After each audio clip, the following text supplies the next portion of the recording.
কিছুমান মানুহৰ কাৰণে যিবিলাকে মোক কমেণ্ট কৰিছে যে সম্পত্তি হাৰাপিব আহিছোঁ, সম্পত্তিৰ কাৰণে আহিছোঁ, সম্পত্তি লুট কৰি আহিছোঁ। তো সেইবিলাকক মই কথা ক'ব খোজোঁ। প্ৰথম কথা হৈছে ভালদৰে মোৰ পিছফালে বেকগ্ৰাউণ্ডবোৰ চাই ল'ব। মই মাটি ঘৰত থাকোঁ দেই। আৰু প্লাছ সম্পত্তি বুলি কৈছে, সম্পত্তিৰ যদি মই ইমানেই লোভ থাকিলে হয়, মই এই বেক চাইডত ঘৰ থকাবোৰ যিটো দেখি পাইছে মাটিৰ ঘৰ, আজি মই এইখিনি নহয় RCC ঘৰত থাকিলোঁ, হাই ঘৰত থাকিব পাৰিলোঁ, হাই লাইফষ্টাইল জীয়াই থাকিব পাৰিলোঁ। তথাপিও মই সেইখিনি নাই কৰা, কাৰণ মই যিহেতু পাপাক লগ পোৱাৰ আগৰ পৰাও মই কাম কৰি খাই আছিলোঁ, পাপাক লগ পোৱাৰ পিছতো মই কাম কৰি খাই আছিলোঁ। যিহেতু পাপাই মোক পকেট মানি দিয়ে, সেইটো কেতিয়াবা মানে মাহেকে দিয়ে, সেইটো কিবা এটা দিয়ে আৰু সেইটো লৈও মই নিজৰ কাৰণে ব্যৱহাৰ কৰা নাই। মোৰ ভাইটি ভণ্টিকেইটা ঢেৰ আছে, 8জনী হয়, ইহঁতক পঢ়া শুনা কৰা, এইবিলাকত মই ইউজ কৰিছিলোঁ, ঘৰ চলাইছিলোঁ। ঠিক আছে, মই পাপাক একো কেতিয়াও দাবী কৰা নাই যে মোক ইমান পইচা লাগে, সেনেকা লাগে। পাপাই মই গ'লে পাপাই নিজে ওলাই দি দে, বা মোক কেতিয়াবা আৰ্জেণ্ট যেতিয়া লাগে তেতিয়াই কওঁ, পাপা মোক অকণমান দৰকাৰ হৈছিলে, তেতিয়া পাপাই একো দি দে। ইমানখিনি চান্স পোৱাৰ পিছত মই যদি ইমান লোভীয়া হ'লে কি কৰিব নোৱাৰিলোঁ, সেইটোতো আপোনালোকে ভালদৰে জানে। এইখিনিতো ক'বও নালাগে দেই। চ' প্লিজ আপোনালোকে কমেণ্ট পাছ কৰাৰ আগত বা কথাবোৰ কৈ দিয়াৰ আগত এবাৰ ভাবি মানে চিন্তা কৰি অকণমান হ'লেও ব্ৰেইনটো খটাই লৈ মানে চিন্তা কৰি লৈ চাই ল'ব মানে। কাৰণ ময়ো মানুহ হয়, মোকো বেয়া লাগে। জীৱনত ইমান কষ্ট পাইছোঁ, ইমান কষ্টৰ মাজত মই চলি আছোঁ, এতিয়াও যেনেকাই চলি আছোঁ। তাৰপিছতো আপোনালোকৰ মানে কমেণ্টছবোৰ শুনিব, কথাবোৰ শুনিবলগীয়া ঢেৰ ৰকমৰ কথা। কিছুমানে কৈছে পাপা ঢুকোৱা সময়ত নাই যোৱা, মইহে জানো মই গৈছোঁ না নাই। কেমেৰাত ওলালে গৈছে বুলি বুজা নাযায়তো, মই কেমেৰাৰ পৰা লুকাই আছিলোঁ। যিয়ে নহওক, মোৰ পাৰ্চনেল কিছুমান কথা মই ক'ব নোখোজোঁ। যিটো আপোনালোকে কৈছে যে সম্পত্তি বুলি কৈছে, তাৰ কাৰণে সম্পত্তিৰ কথাটো কৈছোঁ। সম্পত্তি যদি মই বিচাৰিলে হয়, বহুতখিনি মই কৰিব পাৰিলোঁ হয়। মানে যিবিলাকে পাপাক লুটি লৈছে, মোক লুটিবৰ দৰকাৰেই নাই, খুজিলেই দি দে, যিহেতু পাপাই মোক ইমান মৰম কৰিছিল দেই।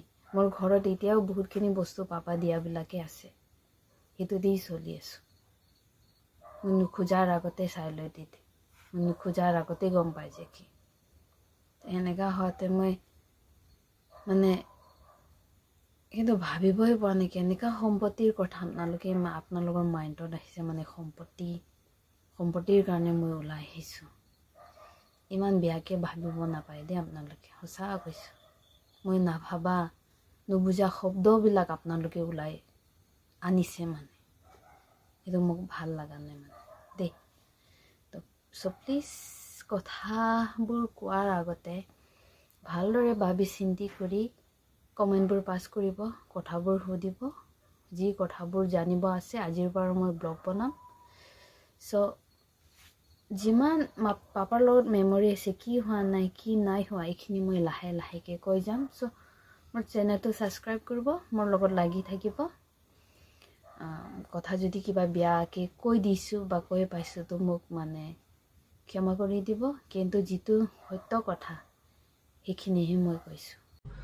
আচলতে জুবিন দাৰ এষাৰ কথা আজি মনলৈ আহিছে যে গছ ভাল নোপোৱা মানুহ, প্ৰকৃতি ভাল নোপোৱা মানুহ, জীৱ জন্তু ভাল নোপোৱা মানুহ কেতিয়াও মানুহৰ শাৰীত নপৰে। মই যাদৱ দাৰ কথা কৈ আছোঁ, শ্ৰদ্ধাৰ যাদৱ পায়েং ডাঙৰীয়াৰ কথা কৈ আছোঁ, সেই মোলাই ফৰেষ্টৰ কথা কৈ আছোঁ। একচাম শ্ৰেণীৰ, নিকৃষ্ট শ্ৰেণীৰ একচাম লোকে জুই লগাই দিলে। কিমান জীৱ জন্তু আছিল, কিমান সপোনৰ, কিমান আশাৰে, কিমান ধুনীয়াকে, কিমান সেউজীয়াৰে ভৰা আচলতে গোটেই পৰিৱেশ আছিল তাৰ। কেনেকে পাৰে, মই তাকে ভাবি আছোঁ। অসমখনে আৰু কি চাবলৈ থাকিল, কি বাকী থাকিল? জুবিন দাক হেৰুৱালোঁ, ইফালে আকৌ একচাম শ্ৰেণী আকৌ চাইনিজ বুলি কয় খিলঞ্জীয়া ভূমিপুত্ৰক, আৰু ইফালে আজি মোলাই ফৰেষ্টত জুই লগাই দিলে। এইখন অসম আমি দিম নে? এইখন অসমক আমি ভৱিষ্যতলৈকে নৱপ্ৰজন্মক অসমখন কি আছিল বুলি আচলতে এনেকৈ দেখুৱাব লাগিব নেকি বা দেখুৱাই দিম নেকি? আহিবলগীয়া শ্ৰেণ বা আহিবলগীয়া মানে আহিবলগীয়া এই জেনেৰেশ্যনটোক কি দিম আমি? মানুহৰ আচলতে বিবেক, মানুহৰ চিন্তাধাৰা কোন দিশে আচলতে ইমান নিকৃষ্ট নে, ইমান তলত নে? যিজন মানুহে গোটেই অসমখনক দেখুৱাই দিলে বিশ্বৰ আগত, পদ্মশ্ৰী পালে, গোটেই বিশ্বৰ আগত গোটেই মাজুলী, অসম তথা গোটেই প্ৰকৃতিৰ প্ৰতি আচলতে অসমীয়া ৰাইজ কিমান সচেতন, কিমান উদাৰ, কিমান আমি চিৰিয়াছভাৱে লওঁ আচলতে, কিমান মৰম কৰোঁ। এজন মানুহে আচলতে গোটেই অসমখন দাঙি ধৰিলে বিদেশত গৈ পেলাই। সেই মানুহজনৰ সৃষ্টি, সেই মানুহজনে গঢ় দি তোলা সেই গোটেই অৰণ্যখন আচলতে আজি জ্বলাই দিলে। জুই অলপ লাগিছে, জুই বেছি লাগিছে সেইটো কথা আহি পৰা নাই, কিন্তু জুই লাগিলে কেনেকৈ, জুই লগালে কিয়, কিহৰ ইমান টকাৰ লোভ, কিহৰ ইমান ক্ষমতা, কিহে মূৰত ধৰিছে, কোন আছে আচলতে সেই শক্তিৰ আঁৰত?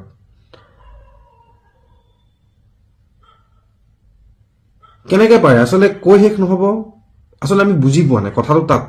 আজিৰ অসমীয়া বুজি পোৱা নাই অসমখনত হৈ আছে কি, আজিৰ অসমীয়া বুজি পোৱা নাই অসমখন হ'বলৈ গৈ আছে কি, অসমত আচলতে অসমীয়াই আহিবলগীয়া দিনত আৰু কি কি দেখিব বাকী আছে।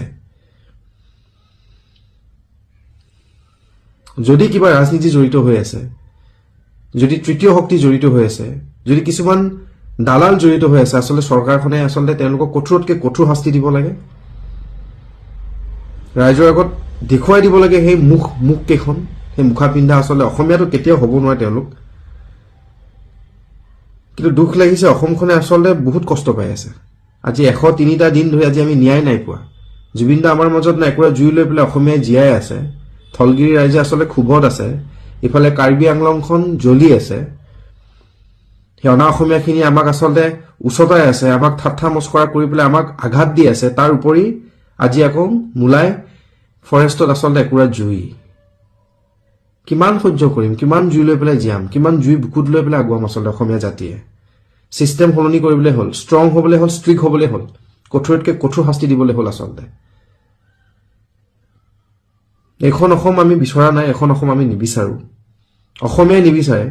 আৰু অনাদিন কাললৈকে আচলতে আহিবলগীয়া প্ৰজন্মক যাতে আমি অসমখন সুস্থ সবল আৰু সেউজ অসম দিব পাৰোঁ, আমি তেনেকৈহে আচলতে ভাবিব লাগিব। তেতিয়া অসম বাচিব, তেতিয়া অসমখন জীয়াই থাকিব।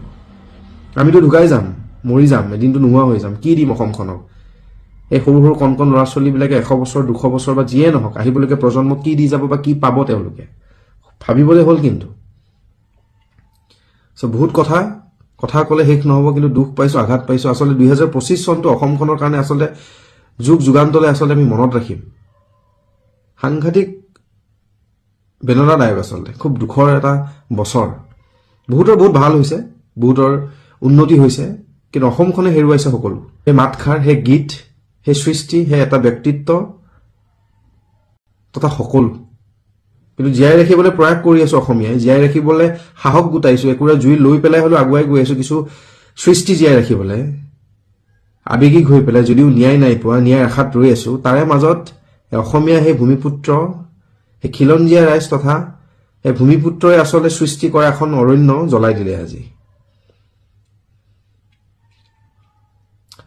আশা কৰোঁ শক্তি থকা সেই লোকসকলে আচলতে আমাক ন্যায় দিব, ন্যায় প্ৰক্ৰিয়াৰ ফালৰ পৰা আমি ন্যায় পাম। ন্যায় আচলতে বহুত ক্ষেত্ৰত লাগে, অকল এটাই ন্যায় হৈ থকা নাই আমাৰ কাৰণে। ন্যায় আচলতে জাষ্টিছ ফৰ ঢেৰ আমি হেছটেগ লিখিবলগীয়া বাধ্য হৈছোঁ, আৰু আহিছে সেনেকুৱা এটা দিন। খুব দুৰ্ভাগ্যজনক বিষয় বৰ্তমান স্থিতি অসমখনৰ, কিন্তু যুঁজি আছোঁ, যুঁজি যাম, সকলো যুঁজি যাম। মুঠতে বেয়া লাগিছে, ভাল একো হ'বলৈ গৈ থকা নাই, হোৱা নাই। ভাল কৰিব লাগিব আমি মিলি, একেলগে একেখন আকাশৰ তলত অসমীয়া হৈ, একগোট হৈ, খিলঞ্জীয়া হৈ সকলোৱে যদি একগোট হওঁ, ডেফিনেটলি চাগে আমি অসম সলাব পাৰিম, সেইটোৱে আশা। আৰু সেই ছিষ্টেম সলোৱা বা ছিষ্টেমত থকা মানুহখিনিয়ে এনেকুৱা এটা শক্তিশালী ছিষ্টেম বা এনেকুৱা আইন আনক, যাতে এইবোৰ কালপিতে কঠোৰতকৈ কঠোৰ শাস্তি যাতে তেওঁলোকে পায়, সেইটোৱে কামনা, সেইটোৱে অনুৰোধ এখন চৰকাৰ তথা আইনখনক। এখন দেশত এজন ৰজা আছিল, কিন্তু তেওঁ সেই দেশখনৰ ৰজা নাছিল। তেওঁৰ ওচৰত কোনো সিংহাসনো নাছিল, না তেওঁৰ ওচৰত এখন তৰোৱাল আছিল, না অজস্ৰ মণি মুকুতা। কিন্তু তেওঁ সদায় প্ৰজাৰ কথা ভাবিছিল তেওঁৰ প্ৰজাৰ লগতে আছিল প্ৰকৃতিৰ লগত আছিল তেওঁৰ কাৰণে সকলো সমান আছিল ধনী দুখীয়া জাতি ধৰ্ম ডেকা বুঢ়া নদী পৰ্বত সাগৰ চৰাই চিৰিকটি সকলো সমান আজি তেখেত আমাৰ পৰা অকণ দূৰত গ'ল মই দূৰত গ'ল বুলি কৈছো কাৰণ তেওঁ দূৰত আছে তেওঁ গুচি যোৱা নাই তেওঁ আমাক চাই আছে মই প্ৰতি মুহূৰ্তত তেওঁক অনুভৱ কৰোঁ তেখেতক অন্তৰত লৈ ঘূৰি আছো প্ৰত্যেকজন অসমীয়া ব্যক্তিয়ে তেওঁক অন্তৰত লৈ ঘূৰি আছো আৰু তেখেতে কৈছিল ইউক্লিপ্টাছ গছৰ দৰে ওখ হ'ব খোজো মই চিৰদিন চিৰন্তন আকাশ চুব খোজো মই তেওঁ এই ইউক্লিপ্টাছ গছজোপাত দিনক দিনে বাঢ়ি গৈ আছে যিমান দিন হৈছে তেওঁ আমাৰ অন্তৰত আৰু সোমাই গৈ আছে আৰু যুগ যুগ ধৰি সোমাই থাকিব মই নিজকে সৌভাগ্যৱান বুলি ভাবোঁ যিহেতু মই তেওঁৰ লগত তেখেতৰ শেষ সৃষ্টিত মই অলপ অংশ হ'ব পাৰিলোঁ আৰু মই সৰুতে পোৱা তেখেতক যোৰহাটত আমি একেলগে একে ওচৰত আছিলোঁ নেইবাৰ্ছ সেই সৰুকালৰ সময়খিনি পালোঁ তাৰপিছত মই শেষৰ সময়খিনি পালোঁ মাজত মই বিশেষ তেওঁৰ লগত সময় পাৰ কৰিব নোৱাৰিলোঁ দুৰ্ভাগ্য কিন্তু তেখেতে মোক আশীৰ্বাদ দি গ'ল আৰু যেতিয়ালৈকে উশাহ থাকিব জুবিন দা থাকিব যেতিয়ালৈকে জীৱন থাকিব জুবিন দা থাকিব জয় জুবিন দা I love you Zubeen da wherever you are Assam की मिट्टी आपकी गूंज अभी जगी है सिंगापुर की लहरों में सितारा हमने खोया है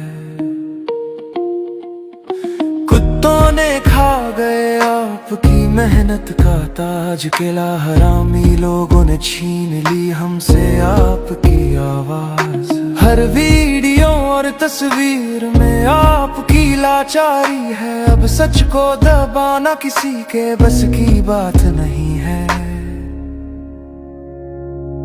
डॉक्टर ने कहा कमजोर है पानी और आग से संभालो इसे पर लहरों में बिना जैकेट क्यों छोड़ा उसे हर गीत हर हंसी हर सपना चुराया गया हमसे फिर भी यादों में आप हमेशा जिंदा रहेंगे सोशल मीडिया पर सच उभर आया वीडियो क्लिप्स ने राज दिखाया किसके हाथों में छुपा है ये काला राज हर दिल में गूंजती है आपकी पुकार असम से सिंगापुर तक आपकी कहानी सुनाएंगे हम कुत्ते केला हरामी अब क्यों फरार है सब उन कुत्तों को जनता के हवाले कर दो जनता करेगी उनका इंसाफ